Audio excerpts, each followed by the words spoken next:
असंभव है। पिछली सरकारों ने यमुना पार के विकास की अनदेखी की। हमने वर्ष 25-26 में ट्रांस यमुना डेवलपमेंट बोर्ड को फिर से क्रियाशील किया और 26-27 में यमुना पार क्षेत्र के समुचित विकास के लिए हमने 300 करोड़ रुपए का बजट पहले फेज में रखा है और यमुना पार में वहाँ की सड़कें, वहाँ का इंफ्रास्ट्रक्चर बेहतर हो, इसका प्रयास किया है। और इसी प्रकार अनधिकृत कॉलोनियाँ जो हमेशा से उपेक्षा की शिकार रही, इस अनधिकृत कॉलोनियों की मूलभूत सुविधाओं के लिए, सड़कों के लिए, ड्रेनेज के लिए, लाइटों के लिए हमने 800 करोड़ रुपए का बजट आवंटित किया है। दिल्ली केवल मेट्रो शहर नहीं है अध्यक्ष जी, इनकी आत्मा गांवों में बसती है और दिल्ली ग्राम विकास बोर्ड के लिए हमने 787 करोड़ रुपए का आवंटन का प्रस्ताव दिल्ली के ग्रामीण अंचलों के विकास की मुख्य धारा में लाने के लिए किया है। दिल्ली केवल ऊपरी तौर पे विकसित नहीं बल्कि भीतर से मजबूत होनी चाहिए। दिल्ली का हर कोना विकसित होना चाहिए, इसलिए हमने हर सेक्टर के लिए यहाँ पे बजट का प्रावधान किया है। दिल्ली के इंफ्रास्ट्रक्चर के लिए, डेवलपमेंट डिपार्टमेंट के लिए भी हमने 960 करोड़ रुपए का आवंटन का प्रस्ताव मैं आज इस हाउस के समक्ष करना चाहती हूँ। दिल्ली में सड़क नेटवर्क को बेहतर करने के लिए, डस्ट फ्री करने के लिए, पीडब्ल्यूडी की जो दिल्ली में हमारी सड़कें हैं, 1400 किलोमीटर की सड़कें, जिसमें से 400 किलोमीटर पिछले साल हमने बनाई थी और इस साल हमने टारगेट लिया है 750 किलोमीटर सड़कों को एंड टू एंड कारपेटिंग करने का, ताकि दिल्ली की सड़कें डस्ट फ्री हो, धूल ना उड़े। और इसके लिए हम 1392 करोड़ रुपए का प्रस्ताव इस बजट के माध्यम से कर रहे हैं। एमसीडी को जो फंड मैंने पहले बताया है, उसके अलावा 1000 करोड़ अलग से सड़कों के विकास के लिए दिया जाएगा। हमने इंडस्ट्रियल एरिया में, चाहे वो नोटिफाइड इंडस्ट्रियल एरिया है या नॉन कन्फर्मिंग, दोनों प्रकार के इंडस्ट्रियल एरिया में सड़कें बनाने के लिए, ड्रेनेज सिस्टम्स को बेहतर करने के लिए इस साल पहली बार 160 करोड़ रुपए के बजट का प्रस्ताव किया है। दोनों क्षेत्रों में पहली बार किसी सरकार ने नॉन कन्फर्मिंग इंडस्ट्रियल एरिया में सड़कें बनाने की पहल की है और इतना बड़ा बजट रखा गया है। दिल्ली में हमने देखा जगह जगह पे फुटओवर ब्रिज की जरूरत दिखाई देती है। बहुत सारे फुटओवर ब्रिज इस साल भी हमने शुरू किए हैं, परंतु अगले फाइनेंशियल ईयर के लिए हमने 25 करोड़ रुपए रखे हैं दिल्ली में अलग अलग जगह पे फुटओवर ब्रिज बनाने के लिए। अनेकों योजनाएं जिस पे दिल्ली सरकार काम कर रही है। आपको ध्यान होगा बारापुला का कॉरिडोर पिछली सरकार के समय में 2016 से शुरू हुआ, पर 2025 तक भी पूरा नहीं हुआ। भ्रष्टाचार की भेंट चढ़ गया वो आम आदमी पार्टी की, पर हमारी सरकार ने आने के बाद इस बारापुला कॉरिडोर पे काम किया। इसकी पुरानी जो परमिशन अटकी हुई थी, जो लैंड एक्वायर करनी थी, वो सारे काम किए। इसमें 1650 करोड़ रुपए के इस प्रोजेक्ट में जो गैप फंडिंग है, इस साल हम 210 करोड़ रुपए इसमें दे करके जून 2026 तक इस प्रोजेक्ट को पूरा करके दिल्ली की जनता को सौंपने वाले हैं। कालकाजी तक मोदी मिल फ्लाईओवर का विस्तार, सावित्री सिनेमा तिराहे पर नए फ्लाईओवर की परियोजना को भी हमने मंजूरी दी है और इसकी लागत 371 करोड़ रुपए है, जिसमें 150 करोड़ रुपए का प्रावधान इस साल किया। ये साउथ दिल्ली वाले कौन है भाई, तो ताली कम आ रही है। इसके अतिरिक्त मंगल पांडे मार्ग स्थित गगन सिनेमा पर अंडरपास के निर्माण हेतु लगभग 100 करोड़ रुपए की कुल लागत वाली परियोजना को भी हमने स्वीकृति दी है।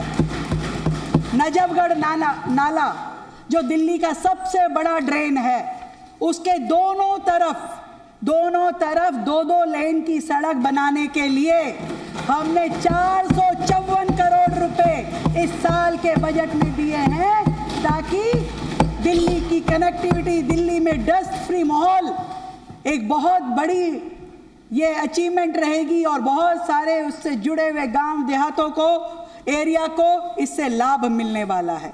साथ में अध्यक्ष जी, बहुत समय से लंबित निम्नलिखित प्रोजेक्ट को भी हमारी सरकार पूरा करने के लिए काम कर रही है। मैं बताना चाहूँगी, आज़ादपुर से त्रिपोलिया गेट इंटीग्रेटेड फ्लाईओवर, घंटाघर स्टेशन से इंटीग्रेटेड फ्लाईओवर का काम, यमुना विहार से भजनपुरा इंटीग्रेटेड फ्लाईओवर का काम, साकेत जी मेट्रो स्टेशन से 6 लेन का अंडरपास, एमबी रोड से एलबीएस मार्ग तक 2 लेन का अंडरपास का काम, लाल बहादुर शास्त्री मार्ग से एमबी रोड तक फ्लाईओवर तक 2 लेन का एलिवेटेड रैंप बनाने का काम, एशियन मार्केट बत्रा अस्पताल तक 6 लेन का एकीकृत फ्लाईओवर डबल डेकर सिस्टम के साथ बनाने का काम, मां आनंदमयी तुगलकाबाद रेलवे कॉलोनी तक 6 लेन का एकीकृत फ्लाईओवर बनाने का काम।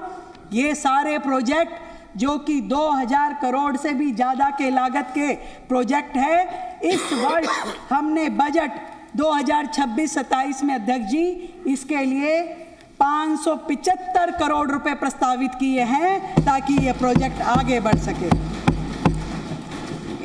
इन सभी प्रोजेक्ट के माध्यम से ना केवल दिल्ली का कंजेशन दूर होगा, बल्कि प्रदूषण में भी बहुत कमी आएगी, जाम भी यहाँ पे हमें मुक्ति मिल पाएगी। सभी एमएलएस को अपने एरिया में अलग से डेवलपमेंट करने के लिए टोटल 350 करोड़ रुपए का बजट भी रखा गया है।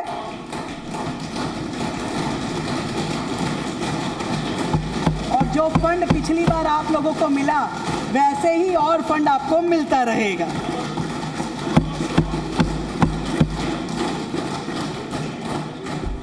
अध्यक्ष जी, हमारा लक्ष्य स्पष्ट है, एक स्वच्छ, हरित, सशक्त दिल्ली।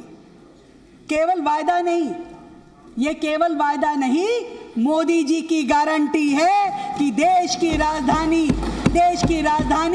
ईंट और पत्थरों से नहीं, अवसरों के आंगन से बनेगी। और ये दिल्ली उसी दिशा में आगे बढ़ रही है। हमारी दिल्ली में जितनी मंडियां हैं, वर्षों से बुरी हालत में पड़ी है, इन मंडियों में हमने टिकरी खानपुर और गाजीपुर मंडियों के विकास के लिए विकास किया जाएगा, जो किसानों के लिए, व्यापारियों के सपने सच करने जैसा होगा, जहां किसान का पसीना समृद्धि में बदल पाएगा। मैं ऐसे मौके पे ये भी जरूर कहना चाहूँगी कि हमारी जितनी भी सरकारी बिल्डिंग्स हैं, जितने भी हमारे ऑफिसेज हैं, अधिकतर किराए के भवनों में चल रहे हैं। हमारे सरकारी कर्मचारी, हमारे अधिकारी जिन प्रीमिसेस में रहते हैं, वो वर्षों पुराने हैं, जर्जर अवस्था में हैं। आज सरकार ऐसी स्थिति में चल रही है जिसकी और कभी किसी सरकारों ने ध्यान नहीं दिया। पिछले मुख्यमंत्री, पिछले मंत्री अपने लिए तो शीश महल बनवाते थे, पर दिल्ली सरकार के कर्मचारियों के लिए अच्छे घर हो, ये कभी उनकी चिंता नहीं रही। इस बार दिल्ली सरकार अपने कार्यक्रमों में, अपनी योजनाओं में एक तो दिल्ली का बड़ा इंटीग्रेटेड नया सचिवालय बनाने का काम करेगी, अधिकारियों के लिए, कर्मचारियों के लिए नई रेजिडेंशियल कॉलोनी कॉम्प्लेक्स बनाने का काम करेगी, और इसी तरीके से जितने हमारे विभाग हैं, जितने मंत्रालय हैं, इन सब को बेहतर करने के लिए दिल्ली सरकार अपने इस साल के प्रोजेक्ट में उन सब को हम लेने वाले हैं।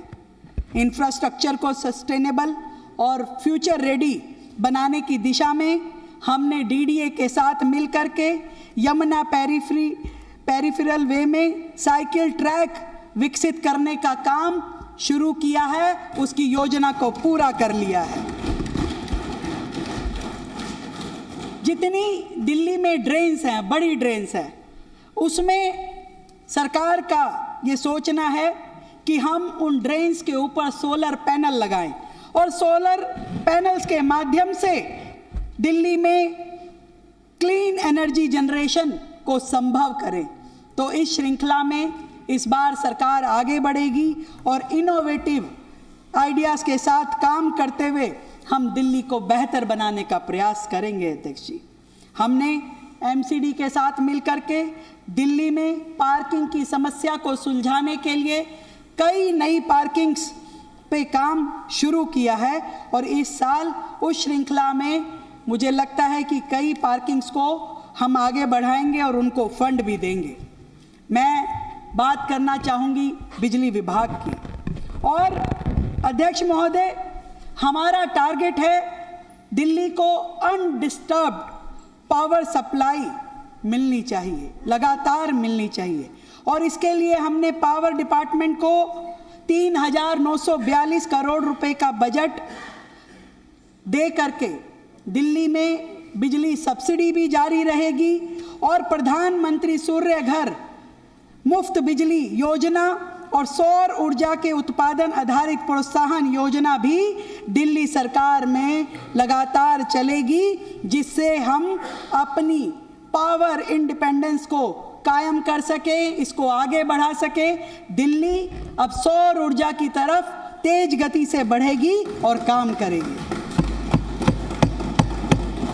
अध्यक्ष जी, एक बड़े मशहूर शायर ने एक बात कही कि दिल्ली कहाँ गई तेरे कूचों की रौनक, कि दिल्ली कहाँ गई तेरे कूचों की रौनक, गलियों से सर झुका के गुजरने लगा हूँ मैं।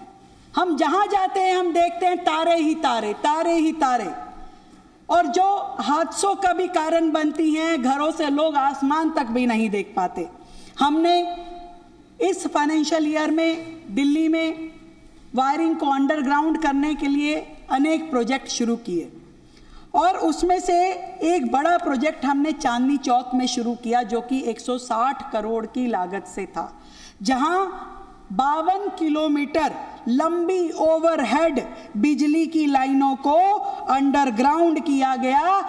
ये किया जा रहा है, ये अपने आप में दिल्ली के ऐतिहासिक चांदनी चौक क्षेत्र के लिए बहुत ही सुंदर कार्य शुरू हुआ है। मैं बहुत बहुत बधाई देती हूँ अपने बिजली विभाग को। और इस बार हमने 200 करोड़ रुपए का फंड और दिया है इसी प्रकार के काम को करने के लिए और दिल्ली की सुंदरता बढ़ाने के लिए। सुरक्षा भी मिलेगी, दुर्घटनाओं से भी बचाव होगा और दिल्ली की सुंदरता भी बढ़ेगी। और दिल्ली भविष्य में बिजली की खपत के अनुमान को ध्यान में रखते हुए लगातार नए सब स्टेशन भी बना रहे हैं, ट्रांसफॉर्मर्स भी लगा रहे हैं, ताकि दिल्ली की जो पावर कंजम्पशन है लगातार ठीक ठाक सप्लाई के साथ चलती रहे। अध्यक्ष जी, एक घटना हम सबको बड़ी तकलीफ हुई उसके साथ में, जो पीछे फायर का इंसिडेंस पिछले दिनों हुआ। दिल्ली में हम सब देखते हैं कि बहुत ही संकरी गलियां हैं, अनप्लैन्ड कॉलोनियां बसी हुई है, झुग्गियां, unauthorised colony, single entry household, यानी कि हमारे फ्लैट, हमारे कई मंजिलों के मकान जहां पे एक दरवाज़ा होता है, अगर नीचे से आग चढ़ना शुरू हो तो फिर बचने का कोई रास्ता नहीं मिलता है। ये कहानी उन फ्लैटों की भी है, ये कहानी उन कोठियों की भी है। और झुग्गी बस्तियां जो बिल्कुल कंजस्टेड एरिया में है, जहां अनऑथराइज कॉलोनियाँ है, जहां कोई नक्शे नहीं पास होते, जहां पे चौड़ी सड़कें नहीं है, जहां पे कोई फायर टेंडर जाने की जगह नहीं है, ऐसी विकट परिस्थितियों में दिल्ली लगातार चल रही है। इसलिए हमें अपने फायर के इंफ्रास्ट्रक्चर को और बेहतर करने की ज़रूरत है। वर्ष 2025-26 में हमने इस दिशा में बहुत ईमानदार प्रयास किए। 24 क्विक रिस्पांस व्हीकल हमने लिए, अत्याधुनिक मशीनें फायर सर्विसेज से जोड़ी और इस साल 26-27 में भी फायर डिपार्टमेंट को हमने पिछले साल जो फंड दिया था 530 करोड़ रुपए, उसे बढ़ा करके हमने 674 करोड़ रुपए करने का प्रस्ताव किया और इसके अंतर्गत नए फायर सर्विस स्टेशन 26